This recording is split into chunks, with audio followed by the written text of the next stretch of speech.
Taylor Van Jest tinha uma época favorita do ano, e essa época era o Halloween.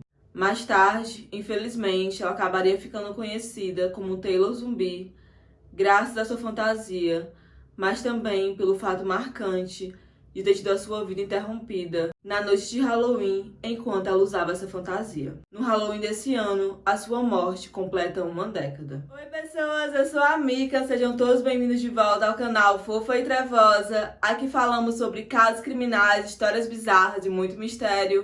Então se tu caiu aqui de paraquedas e gosta desse tipo de conteúdo, já deixa teu like no começo do vídeo, aperta no botão de inscrever se tu ainda não é inscrito e ativa o sininho para não perder mais nada. Não deixe nada disso pra depois, porque senão tu vai acabar esquecendo. Caso tenha alguma sugestão de casos criminais ou vídeos relacionados, comenta aqui embaixo que em breve eu trago pra vocês. Essa é nossa última semana, nosso especial de Halloween, onde eu estou contando crimes de Halloween e outras histórias. E confesso a vocês que deu bastante trabalho, mas valeu muito a pena, chegaram muitas pessoas novas por aqui. Inclusive, sejam todos bem-vindos.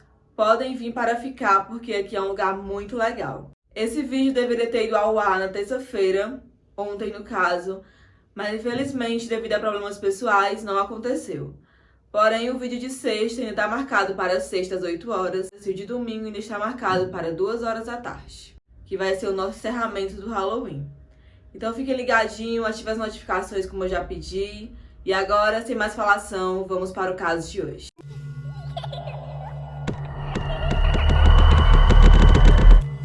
Taylor Van Jest morava em Armstrong, British Colômbia, uma cidadezinha que fica a 5 horas de Vancouver, no Canadá. E ela morava com a sua mãe Mary e a sua irmã gêmea Kirsty. Na época do crime, ela era uma jovem de 18 anos e tinha alguns passatempos. Entre eles, era ouvir jazz e jogar jogos online com os amigos. O seu jogo favorito era World of Warcraft.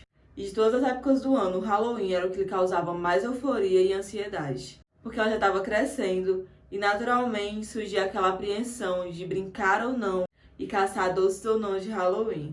Mas naquele ano em questão, ela decidiu que seria basicamente uma espécie de despedida e se juntou ela, o namorado e mais 2 amigos para poder organizar uma festa.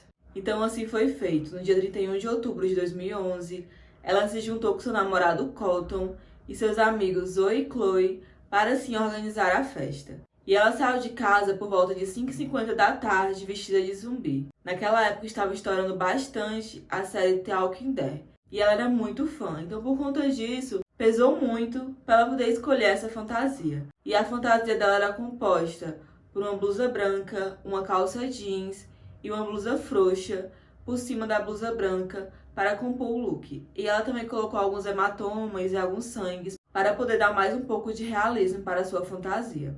Ela realmente estava muito empolgada para aquele momento. Porém, após 10 minutos de caminhada pela Pleasant Valley Road, ela enviou uma mensagem para o namorado dizendo está assustador. Por algum motivo naquela noite, talvez ela estivesse com pressa para poder encontrar os amigos, ela resolve pegar um atalho que vários moradores tinham o costume de pegar. Porém, não era um atalho tão seguro e movimentado. Era um atalho bastante esquisito e quase não tinha movimentação de pessoas por ali. Esse atalho também ficava bem próximo a trilhos de trem. Então a gente já tem uma ideia que trilhos de trem à noite são bastante esquisitos. Mas ela passou por ali e continuava se comunicando com o namorado e os 2 amigos. Mas repentinamente ela parou de trocar mensagem com eles. No total, ela tinha enviado 10 mensagens e recebido 7 de volta. A última mensagem de Taylor foi enviada às 18 horas e 2 minutos daquela noite de Halloween, dizendo para o namorado, com erros ortográficos, se rastejando. Ao primeiro momento não foi nada desesperador. 1000 coisas poderiam ter acontecido, desde um celular descarregar ou simplesmente ela guardar o celular por segurança. Mas com o passar do tempo, eles começaram a se preocupar, porque ela não só não respondia, como seu celular estava ligado, chamava e ela não atendia. E isso não era do feitio de Taylor. Ela era uma pessoa que respondia imediatamente seus amigos e com a ortografia extremamente correta. Então, por volta das 8 horas da noite, um grupo de adolescentes encontrou o celular de Taylor jogado na ferrovia ali por perto. Kirsty, a irmã gêmea de Taylor, ficou responsável de ligar para Chloe para poder informar sobre o achado do celular da sua irmã. Imediatamente, eles não esperaram a polícia chegar e começaram a vasculhar a área por ali por perto, a fim de achar Taylor e saber se ela estava bem. Então, 45 minutos depois, era 8h45 da noite, Taylor foi encontrada em meio a arbustos e em uma vala de 3 metros, lutando pela vida.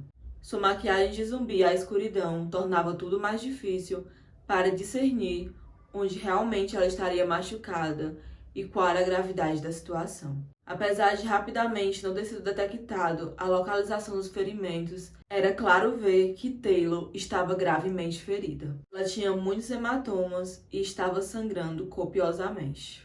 No entanto, as suas roupas estavam completamente intactas. O cinto e o zíper da sua calça estavam devidamente no lugar e não tinha sequer nenhuma evidência de violência sexual naquele lugar. Um policial que também estava revistando a área chegou onde a Taylor estava, junto com a equipe de emergência, às 9 horas da noite. Ao chegarem lá, imediatamente eles prestaram o primeiro atendimento, colocaram ela na maca e transportaram ela de ambulância. A sua mãe a acompanhou e a todo momento ela dizia para Taylor ser forte e lutar, que ela iria ficar bem. Ainda no caminho para o hospital Jubilar, os médicos conseguiram estabilizar Taylor e, ao chegarem no hospital de fato, colocaram ela em uma respiração mecânica para que eles tivessem mais tempo para salvar a sua vida. Os ferimentos de Taylor eram tão graves que todos os médicos que chegavam para examinar ela ficavam surpresos, pois eles achavam que ela tinha sido atropelada por um trem. Os médicos se esforçaram muito e fizeram de tudo para salvar a vida de Taylor, mas apesar de tudo isso, ela acabou morrendo na manhã seguinte. A causa da sua morte foi devido ao sangramento no cérebro por causa de vários ferimentos contundentes. E esses ferimentos se concentravam principalmente na parte da cabeça. Os golpes na cabeça deixaram 6 lacerações longas e irregulares no couro cabeludo e uma fratura craniana cominutiva. O patologista forense que realizou a autópsia diz que os ferimentos foi causado possivelmente por um objeto pesado e duro em forma linear alongada. Ele também concluiu que cada laceração era causada por um golpe diferente na cabeça. Ele também considerou que os golpes foram bastante violentos e qualquer um deles seria responsável de imediato para deixar Taylor inconsciente. A autópsia também concluiu que, além do espancamento, ela também foi estrangulada e, enquanto ela lutava pela sua vida, ela teve 2 dedos quebrados. Enquanto isso, a Real Polícia Montada Canadense estava trabalhando duro nas investigações para poder saber quem era o maníaco que teria feito aquilo com Taylor. O obituário de Taylor foi publicado no site Monigesta. Em algumas partes do texto que foi escrito, dizia: Taylor ainda não teria decidido a sua carreira, mas sem dúvida ela teria nos deixado orgulhosos, fosse lá qualquer profissão que ela escolhesse. O funeral de Taylor foi realizado no dia 7 de novembro de 2011, na Arena Racine. A cidade que ela morava tinha um pouco menos de 10.000 habitantes, e de imediato todos ficaram abalados e muita gente compareceu para o velório e o enterro de Taylor. Mas ali não tinham só pessoas que queriam confortar a família e homenagear a Taylor. Além do senso de amor ao próximo, também tinha um grande ar de desconfiança. Todos queriam saber quem era o ser humano que morava ali, que era um assassino louco e cruel que teria tirado a vida de Taylor. Todos se olhavam com desconfiança, achando que a qualquer momento poderia estar morando do lado de um assassino. O primeiro passo das investigações foi examinar as casas que ficavam perto de onde o corpo de Taylor foi encontrado. E durante as investigações eles puderam descobrir que as pessoas realmente ouviram gritos no momento que Taylor estava sendo atacada. Porém, eles pensavam que se tratava de brincadeiras de Halloween. A mulher em questão, que ouviu os gritos claramente, quando soube que se tratava de uma vítima real, ela ficou totalmente em choque. Também foram divulgadas fotos de Taylor enquanto ela usava sua fantasia de zumbi. A esperança era que alguém a reconhecesse e desse alguma pista de alguém que estivesse agindo de forma desconfiada enquanto a garota passava por ali. Também foi montada uma operação por ali por perto, onde Taylor foi achada, para parar todos os carros que passassem por ali, a fim de revistá-los e colherem declarações. Antes mesmo de Taylor ser enterrada, no dia 3 de novembro de 2011, a polícia deu uma coletiva de imprensa para poder passar mais informações sobre o andamento do caso. Mas, infelizmente, as notícias não eram animadoras. Tanto amigos como familiares ficaram muito desapontados ao ouvirem que não tinha nenhum suspeito na mira da polícia. Mas, em contrapartida, os responsáveis pelas investigações também deixaram bem claro que fariam de tudo para poder fazerem justiça. No entanto, alguns eventos bizarros dificultaram muito o processo investigativo. A polícia canadense recebeu uma carta no qual o autor se dizia ser o assassino de Taylor. Porém, havia poucos detalhes na carta que indicasse que ele realmente era o assassino da garota, pois a polícia estrategicamente não divulgou tudo para caso acontecessem situações que nem essas de pessoas desocupadas a fim de atrapalhar as investigações não fossem levadas a sério. Então, sem indício nenhum de qualquer envolvimento dessa pessoa no crime, essa carta foi imediatamente descartada como prova falsa. Na última semana de novembro de 2011, a polícia fez uma nova coletiva de imprensa, onde algumas informações chocantes vieram à tona. Pois apesar do assassino ter tirado a vida de Taylor, a sua luta para continuar viva mostraram evidências suficientes para mais tarde apontar quem foi o assassino e desvendar outros crimes. Embaixo das suas unhas tinham pele suficiente para serem analisados o DNA. Então, rapidamente, um perfil genético foi elaborado e, de imediato, a polícia confirmou que se tratava de uma pessoa do sexo masculino. As amostras, então, foram enviadas imediatamente para o banco de criminosos conhecidos, mas lá não teve nenhuma evidência que correspondesse com o DNA que estava embaixo das unhas de Taylor. Porém, nem tudo estava perdido, pois o DNA correspondia com a agressão que teria acontecido em 2005. Essa agressão aconteceu em Kelowna e a vítima foi amarrada, amordaçada e teve uma faca colocada contra o seu pescoço enquanto ela era violentada. Assim como Taylor, o DNA de 2005 também não tinha nenhum nome, nem foto que ligasse o agressor às vítimas. Então, assim, a identidade dele permaneceu um grande mistério. Mas apesar disso, um padrão para a polícia começou a surgir. Um predador que tinha como alvo mulheres solitárias para obter gratificação indecente. E da natureza do crime, que aconteceu na mesma área geográfica, a polícia também começou a pensar que ele morava por ali por perto, na mesma cidade. E também eles cogitaram a possibilidade de terem acontecido outros crimes que não foram registrados. Nas reportagens que eu li, não se tem dizendo se a polícia contactou as vítimas de 2005, em 2011, ou se eles escolheram o retrato falado no mesmo ano de 2005. Mas o que se sabe é que, graças às vítimas de 2005, a polícia conseguiu montar um retrato falado da pessoa que atacou Taylor e atacou a jovem de 2005. Ele era um homem aparentemente caucasiano e com uma pele um pouco mais escura do que os canadenses geralmente têm. Em 2005, ele tinha por volta de 19 ou 20 anos de idade. O que nos leva a que no momento que ele atacou Taylor, ele tinha por volta de 25 ou 26 anos de idade. Ele tinha olhos escuros, provavelmente castanhos, sobrancelhas grossas e cabelos curtos e escuros. E a suspeita da polícia que ele era da área por ali ficava cada vez mais forte, pois eles acreditavam que só uma pessoa que morasse ali tinha conhecimento para fugir tão rapidamente quando viu que Taylor resistiria e não deixaria ser atacada tão facilmente. A polícia também divulgou, além do retrato falado, um breve perfil psicológico do predador. Eles disseram que ele era rapidamente irritável e instável emocionalmente, pois, segundo a polícia, ele teria feito birra de temperamento quando ele viu que não conseguiria o que queria com Taylor. Essa dedução da polícia, sem nunca ter contato com o suspeito, foi por conta da ação exagerada dele e da violência que ele causou na garota, pelo fato de não ter conseguido violentá-la. A polícia apelou ao público para apresentar qualquer pessoa que tivesse tido recentemente qualquer conflito emocional, fosse ele romântico, financeiro, qualquer pessoa que demonstrasse comportamento estranho, seria um suspeito para eles investigarem e interrogarem. Eles também frisaram que qualquer pessoa que tivesse arranhões no rosto ou braço era para ser avisada à polícia, pois poderia ser um possível suspeito. E um dos últimos pedidos deles foi para a população denunciar qualquer pessoa que tenha saído dali após o ataque de Taylor de forma repentina. Em dezembro de 2011, a Força-Tarefa, criada para investigar o assassinato de Taylor, viajou para Shirleyville, Colômbia Britânica, pois houveram mais de 30 relatos de um homem que morava ali com as descrições do retrato falado. O homem em questão foi identificado como sendo Matthew Stephen Foster. Apesar de Matthew não se encaixar no perfil físico, ele era conhecido pelo seu comportamento errático e suas atitudes excessivamente emocionais.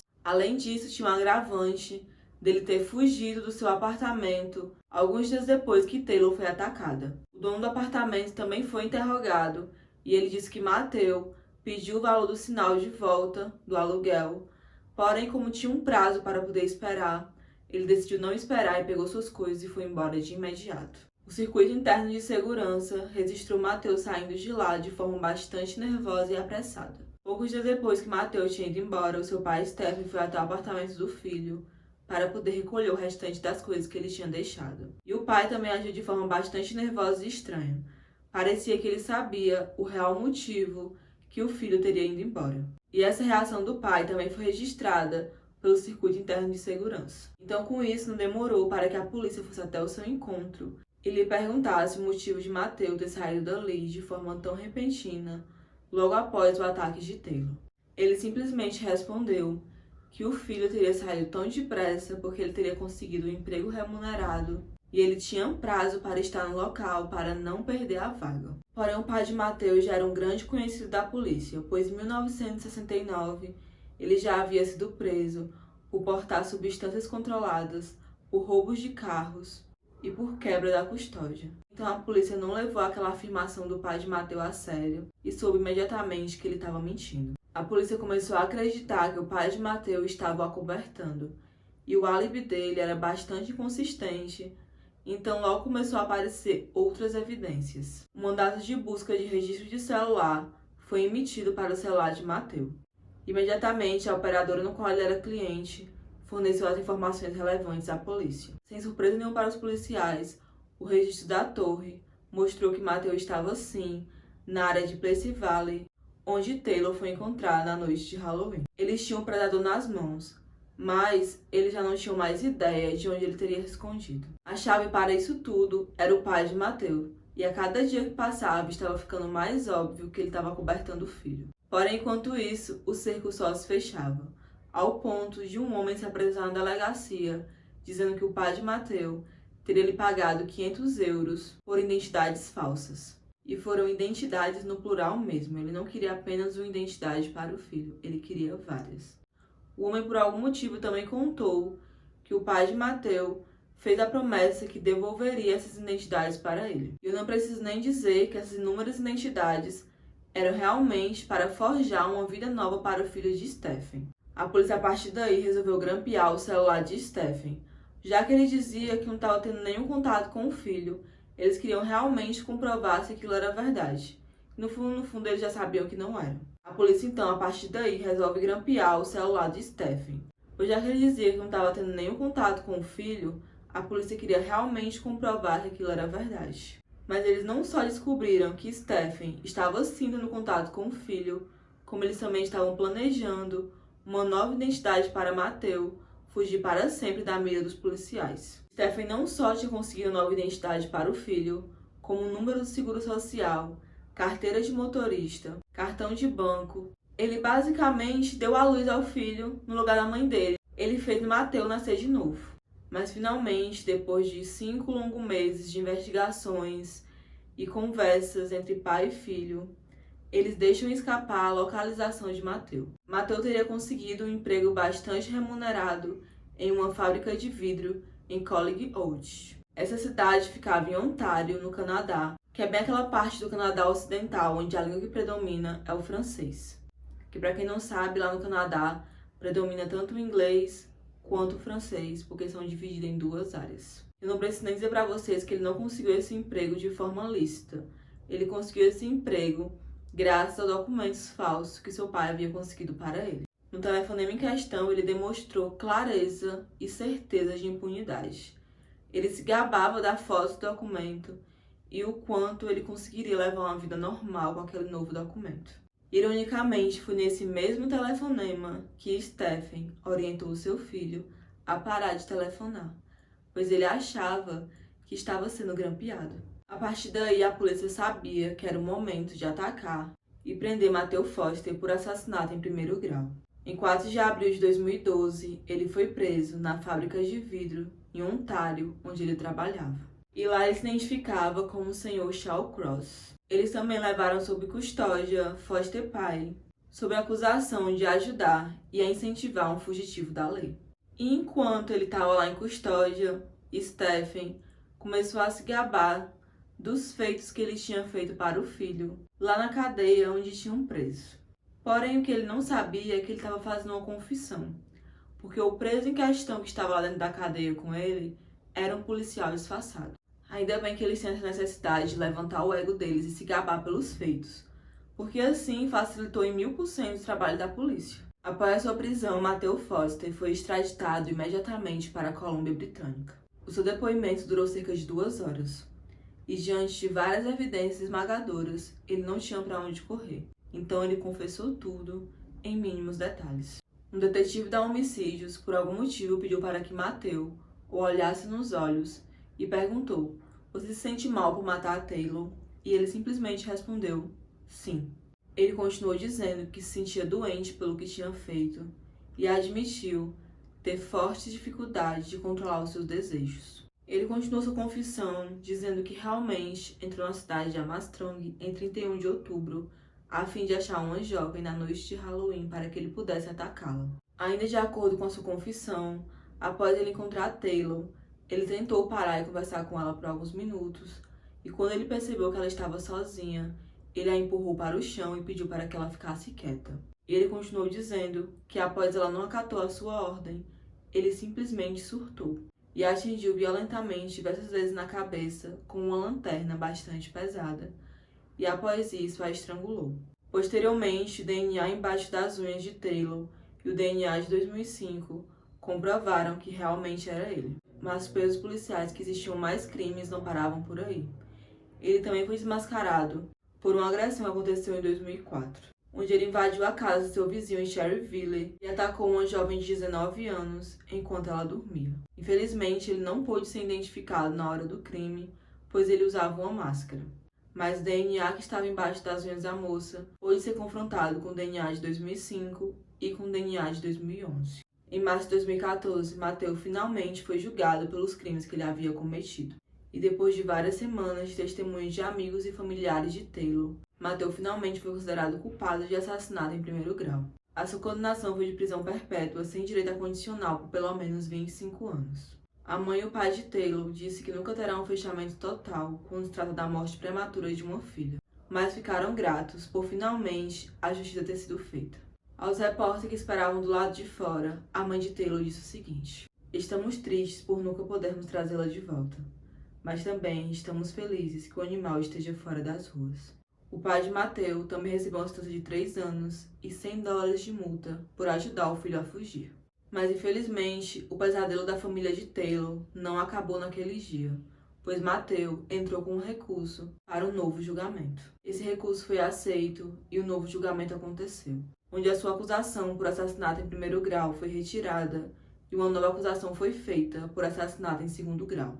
A prisão perpétua continuou, porém com a possibilidade de condicional após cumprir 17 anos de prisão. Então ele será elegível para a liberdade condicional em 2029. Muitos ficaram chocados e revoltados com essa decisão, pois um homem que teria atacado 2 mulheres e matado outra estaria em liberdade com pouco menos de 45 anos de idade. Esse foi um resultado decepcionante para a mãe de Taylor. Mary disse que essa decisão foi como colocar sal na ferida. Posteriormente, em junho de 2013, um memorial onde Taylor foi encontrada foi construído para a mesma. A comunidade se reuniu para deixar aquele lugar sombrio com um ar de amor e de muita esperança, pois era ali onde Taylor teria dado seus últimos passos. Eles colocaram anjos de cerâmicas e as flores favoritas de Taylor. Também foi construído um banco para assim mais pessoas pudessem sentar e observar o lugar lindo que ficou e passassem mais por ali de uma forma segura. No dia da inauguração tinha uma fita roxa, que era a cor favorita de Taylor, e essa fita foi cortada pela sua irmã gêmea Kirsty.